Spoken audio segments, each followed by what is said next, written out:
एजाज, इस सारे मामले के अंदर जो अमेरिकन इंटरवेंशन है, डोनाल्ड ट्रंप ने जो अपना किरदार अदा किया है, पाकिस्तान ने तो उसको काफ़ी हद तक वेलकम किया है। लेकिन पिछले 24 से 48 घंटे में इंडियन मीडिया को अगर मॉनिटर किया जाए और नरेंद्र मोदी की आज की जो स्पीच है अगर उसको भी कंसिडर किया जाए, तो लग रहा है जैसे डोनाल्ड ट्रंप की इंटरवेंशन को इंडिया कोई बहुत ज़्यादा फेवरेबली नहीं ले रहा।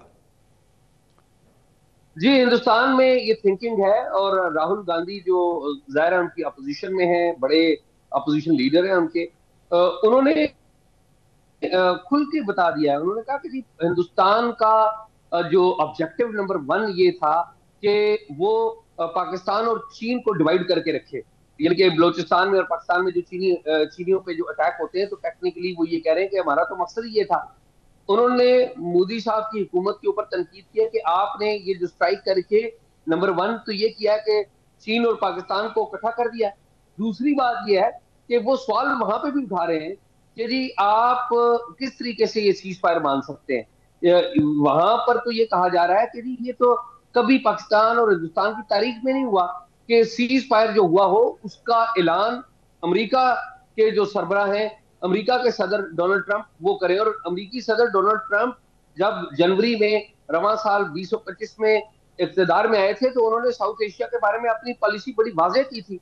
और वो पॉलिसी ये थी कि साउथ एशिया में इंडिया उनका दोस्त है और चीन उनका एडवर्सरी है। तो अब आप देखिए कि चीन पाकिस्तान का बेस्ट फ्रेंड है, बेहतरीन दोस्त है, और पाकिस्तान चीन का बेहतरीन दोस्त है।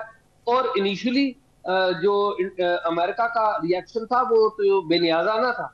डोनाल्ड ट्रंप ने कहा था कि ये तो मुल्क कई दहाइयों से लड़ते आ रहे हैं, तो मतलब वो इशारा ये था हिंदुस्तान को कि ठीक है आपने जो कुछ किया वो हम बेनियाज हैं।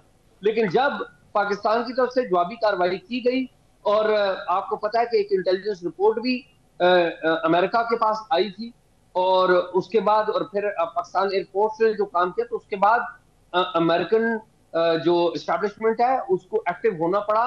रोबियो ने पाकिस्तान में पहले राब्ता किया और फिर हिंदुस्तान में राब्ता किया और चीजों को सेटल डाउन करवाया, और इसी वजह से अनाउंसमेंट हुआ। तो ये जो सेटल डाउन हुआ है ये किसी भी सूरत में हिंदुस्तान की फेवर में नहीं है। पर्टिकुलरली अगर आप लॉस और गेन की बात करें, तो मेरे ख्याल में मोदी साहब ने, मैं पूरी ऑनेस्टली ये बात कर रहा हूं, मैं इंडिया पाकिस्तान नहीं कह रहा, मैं ऑनेस्टली ये बात कर रहा हूं कि मोदी साहब ने लूज किया है। मोदी साहब बड़े पॉपुलर थे, अगर वो अटैक ना करते अपनी लेगेसी भी उन्होंने मेरे ख्याल में खराब की है।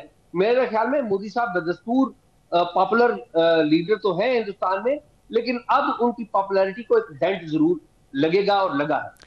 एजाज, इसके अंदर एक और एलिमेंट जो आप बात कर रहे थे कि चीन के हवाले से कि वो हमारा एडवर्सरी है, उसके बाद ट्रेड वॉर का भी एक आगाज हुआ, टैरिफ्स बढ़ा दिए गए, दोनों साइड से टैरिफ्स बढ़ाए गए। लेकिन पिछले 48 घंटे में एक और डेवलपमेंट ये हुई कि टैरिफ्स के हवाले से दोनों ममालिक के दरमियान एक ब्रेक थ्रू हो गया। अमेरिका और चीन के दरमियान जो मुज़ाकरात थे उनका एक बहुत बड़ा ब्रेक थ्रू हो गया। तो भारत तो इसी बात के ऊपर एक्चुअली रिलाय कर रहा था कि अमेरिका के और चीन के ताल्लुकात आपस में बहुत ज़्यादा ख़राब होते जाएंगे और खित्ते में मेरी ज़रूरत जो है, यानी कि भारत की जरूरत जो है, वो अमेरिका जो है वो उसको समझेगा कि यही मेरा पार्टनर है, ये मेरी मदद करेगा। लेकिन यहां पे तो आपस में मुज़ाकरात, तो चीन और अमेरिका के ताल्लुकात अगर ठीक होते हैं तो भारत की तो जो यूजेज है या उसकी वाइटैलिटी है इस इलाके में वो तो फिर और कम हो जाएगी। No doubt. देखिए जी, डोनाल्ड ट्रंप को मुस्लिम दुनिया में एक अच्छे प्रेसिडेंट के तौर पे नहीं देखा जाता, खुद अमेरिका में भी, और बहुत सारे उनके ऊपर सवालात भी हैं बीइंग ए पॉपुलिस्ट लीडर। लेकिन एट द सेम टाइम आप ये देखिए कि डोनाल्ड ट्रंप मींस बिजनेस। वो पुतिन से भी हाथ मिलाना चाहते हैं, वो नॉर्थ कोरिया में उधर भी हाथ मिलाना चाहते हैं, वो जो गजा और इसराइल का मसला है, फलस्तीन और इसराइल का मसला है, वो भी हल करना चाहते हैं। और आप देखिए कि जो इसराइल के प्राइम मिनिस्टर नेतन्याहू वो उनके साथ बैठे थे जब उन्होंने कहा कि मैं फलस्तीन का मसला हल करना चाहता हूँ। और वो बड़ी एक नई चीज थी उनके लिए भी और बड़ी एम्बैरेसिंग सिचुएशन भी थी। तो यही हुआ है हिंदुस्तान के साथ भी, कि हिंदुस्तान यही समझता रहा कि जी हम बड़े खास हैं, हम बड़े दोस्त हैं।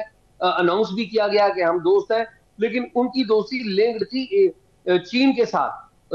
ऑल दो कि चीन के बारे में भी अनाउंसमेंट है कि एडवर्सरी जो है वो चीन है, लेकिन एट द सेम टाइम ये उनके लिए भी एक हैरान कुन सूरत हाल है हिंदुस्तान के लिए। और ये हिंदुस्तान ने, मैं पूरी ऑनेस्टी से मैं बड़ी रिस्पेक्ट करता हूँ हिंदुस्तान के प्राइम मिनिस्टर की, क्योंकि वो वोट लेके हिंदुस्तान के प्राइम मिनिस्टर बने हैं और लोग उनको पसंद वहां पर करते हैं, लेकिन एट द सेम टाइम मैं ये समझता हूं कि उन्होंने लूज किया है, जो कि खुद उनके पॉलिटिकल फ्यूचर के लिए, या कम से कम जब भी हिस्ट्री या उनकी लेगेसी लिखी जाएगी, वो अच्छा नहीं होगा।